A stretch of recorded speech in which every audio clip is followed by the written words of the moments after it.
নমস্কাৰ all of you আলিছাৰ Assam YouTube চেনেললৈ সকলোকে স্বাগতম জনাইছোঁ। এইটো চেনেলৰ জৰিয়তে অসমৰ যিকোনো কম্পিটিটিভ এক্সামৰ বাবে ভিডিঅ'সমূহ লাভ কৰিব। আপোনালোকে যদি অসমৰ যিকোনো কম্পিটিটিভ এক্সামৰ বাবে নিজকে প্ৰস্তুত কৰি আছে তেন্তে অনুগ্ৰহ কৰি মোৰ চেনেলটো ছাবস্ক্ৰাইব কৰিব। আজিৰ ভিডিঅ'টোৰ জৰিয়তে শিক্ষা বিভাগে প্ৰকাশ কৰা জিটি আৰু পিজিটিৰ এনসাৰ কি সম্পৰ্কে আলোচনা কৰা হ'ব। লগতে জিটি আৰু পিজিটিৰ সাবজেক্ট ওয়াইজ কাট অফ সম্পৰ্কে তথ্য বিশ্লেষণ কৰা হ'ব। কোনটো সাবজেক্টত কিমান নম্বৰ পালে জিটি আৰু পিজিটিত নিযুক্তি পাবলৈ সক্ষম হ'ব সেই বিষয়ে ডিটেইলছত আলোচনা কৰা হ'ব। জিটি আৰু পিজিটিত কম নম্বৰ পায়ো যে এইবাৰ নিযুক্তি পাবলৈ সক্ষম হ'ব সেই বিষয়ে ডিটেইলছত আলোচনা কৰা হ'ব। আজিৰ ভিডিঅ'টোৰ জৰিয়তে শিক্ষা বিভাগে প্ৰকাশ কৰা জিটি আৰু পিজিটিৰ এনসাৰ কি সম্পৰ্কে আলোচনা কৰা হ'ব। লগতে জিটি আৰু পিজিটিৰ সাবজেক্ট ওয়াইজ কাট অফ সম্পৰ্কে এইটো ভিডিঅ'ৰ জৰিয়তে আলোচনা কৰা হ'ব। জিটি আৰু পিজিটিত কম নম্বৰ পায়ো কেনেকৈ নিযুক্তি পাবলৈ সক্ষম হ'ব সেই বিষয়ে ডিটেইলছত তথ্য আলোচনা কৰা হ'ব। আপোনালোকে নিশ্চয় এইটো ভিডিঅ' চোৱাৰ পিছত আপোনালোকৰ মনত থকা কনফিউজসমূহ দূৰ কৰিবলৈ সক্ষম হ'ব আৰু তেতিয়া আপোনালোকে নিজে উপলব্ধি কৰিব পাৰিব যে কম নম্বৰ পায়ো জিটি আৰু পিজিটিত কেনেকৈ নিযুক্তি পাবলৈ সক্ষম হ'ব।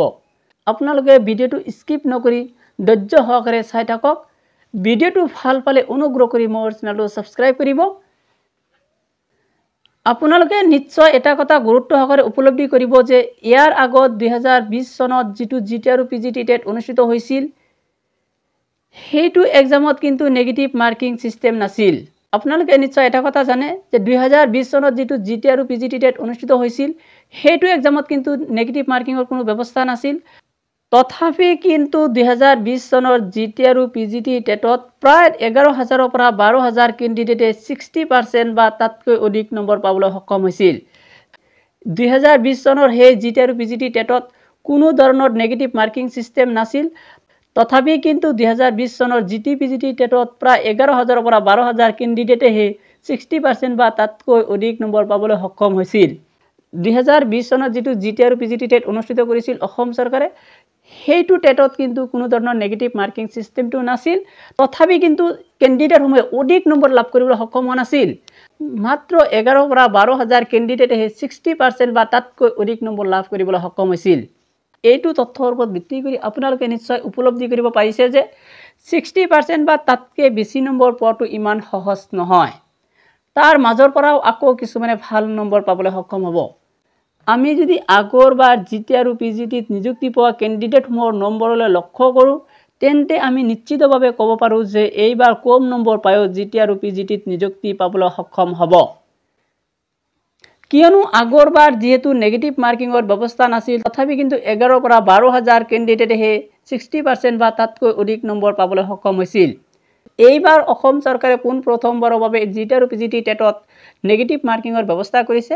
সেই নেগেটিভ মাৰ্কিংৰ ব্যৱস্থাটোৱে কেণ্ডিডেটসমূহৰ মাজত নম্বৰ কম হোৱাৰ অন্যতম কাৰণ হিচাপে বিবেচিত হৈছে। এইবাৰ যে কম নম্বৰ পায়ো জিটি আৰু পিজিটিত নিযুক্তি পাবলৈ সক্ষম হ'ব তাৰ অন্যতম কাৰণ হ'ল এইবাৰ জিটি আৰু পিজিটিত পোষ্টৰ তুলনাত কেণ্ডিডেটৰ সংখ্যা তেনেই নগণ্য। এইবাৰ আপোনালোকে নিশ্চয় এটা কথা উপলব্ধি কৰিব পাৰিছে যে এইবাৰ জিটি আৰু পিজিটিত যিমানখিনি পোষ্ট আছে সেই পোষ্টৰ তুলনাত কিন্তু কেণ্ডিডেটৰ সংখ্যা অলপ কম বুলিয়ে ক'ব পাৰি। এইবাৰ অনুষ্ঠিত হৈ যোৱা জিটি আৰু পিজিটি টেট কাম ৰিক্ৰুটমেণ্ট টেষ্টত মেথছৰ পেপাৰখন ইমানেই টাফ আছিল যে যিটোৱে কেণ্ডিডেটসমূহৰ মাজত নম্বৰ কম হোৱাৰ আন এক অন্যতম কাৰণ হিচাপে বিবেচিত হৈছে। যে মেথছৰ পেপাৰখন ইমানেই টাফ আছিল যে যিটোৱে কেণ্ডিডেটসমূহৰ মাজত নম্বৰ কম হোৱাৰ আন এক অন্যতম কাৰণ হিচাপে বিবেচিত হৈছে। মুঠতে আমি যদি বিশ্লেষণ কৰিব যাওঁ তেন্তে ক'ব লাগিব যে জিটি আৰু পিজিটি এক্সাম এইবাৰ একেবাৰে সহজ নাছিল। আপোনালোকে নিশ্চয় উপলব্ধি কৰিব পাৰিছে যে ৰিচেণ্টলি হৈ যোৱা জিটি আৰু পিজিটি এক্সাম একেবাৰে সহজ নাছিল। কুৱেশ্যন পেপাৰখন অলপ টাফ আছিল যাৰ ফলস্বৰূপেও কেণ্ডিডেটসমূহৰ মাজত নম্বৰ কম হোৱাৰ এক অন্যতম কাৰণ হিচাপে বিবেচিত হৈছে। এনেবোৰ তথ্যৰ ওপৰত ভিত্তি কৰি আমি ক'ব পাৰোঁ যে জিটি আৰু পিজিটিত এইবাৰ কম নম্বৰ পায়ো নিযুক্তি পাবলৈ সক্ষম হ'ব। যিসকলে এইবাৰ জিটি আৰু পিজিটিত কম নম্বৰ পাব বুলি হতাশাত ভুগি আছে আপোনালোকে নিশ্চয় নিজৰ ওপৰত বিশ্বাস ৰাখক। আপোনালোকে এইবাৰ কম নম্বৰ পায়ো নিযুক্তি পাবলৈ সক্ষম হ'ব। এনেবোৰ তথ্য বিশ্লেষণ কৰিলে আমি নিশ্চয় ক'ব পাৰোঁ যে এইবাৰ জিটি আৰু পিজিটিত কাট অফ ইমান বেছি নাযায়। যে এনেবোৰ তথ্যৰ ওপৰত ভিত্তি কৰি আমি নিশ্চয় ক'ব পাৰোঁ যে এইবাৰ জিটি আৰু পিজিটিত কাট অফ ইমান হাই নাযায়। গতিকে যিসকলে জিটি আৰু পিজিটিত নম্বৰ অলপ কম পাব তেওঁলোকে নিজৰ ওপৰত বিশ্বাস ৰাখক যে এইবাৰ কম নম্বৰ পায়ো জিটি আৰু পিজিটিত নিযুক্তি পাবলৈ সক্ষম হ'ব। যে এইবাৰ জিটি আৰু পিজিটি এক্সাম দিয়া কেণ্ডিডেটসমূহৰ মাজৰ পৰা কিন্তু বহুতে কিন্তু হতাশাত ভুগি আছে। বহুতে মোলৈ কমেণ্ট কৰিছে যে ইমান নম্বৰ পাম, ইমান নম্বৰ পালে আমি এবাৰ নিযুক্তি পাবলৈ সক্ষম হ'ম নে নাই। এক্সাম দিয়া জিটি আৰু পিজিটিৰ কেণ্ডিডেটসমূহে যিসকলে কম নম্বৰ পাব তেওঁলোকে নিশ্চয় হতাশ নহ'ব। তেওঁলোকে নিজৰ ওপৰত বিশ্বাস ৰাখক, তেওঁলোকে নিজৰ ওপৰত আস্থা ৰাখক যে কম নম্বৰ পাই এইবাৰ জিটি আৰু পিজিটিত নিযুক্তি পাবলৈ সক্ষম হ'ম। এইবাৰ জিটি আৰু পিজিটিত যিমানখিনি পোষ্ট আছে সেই পোষ্টৰ তুলনাত কেণ্ডিডেটৰ সংখ্যা তেনেই কম বুলি ক'ব পাৰি।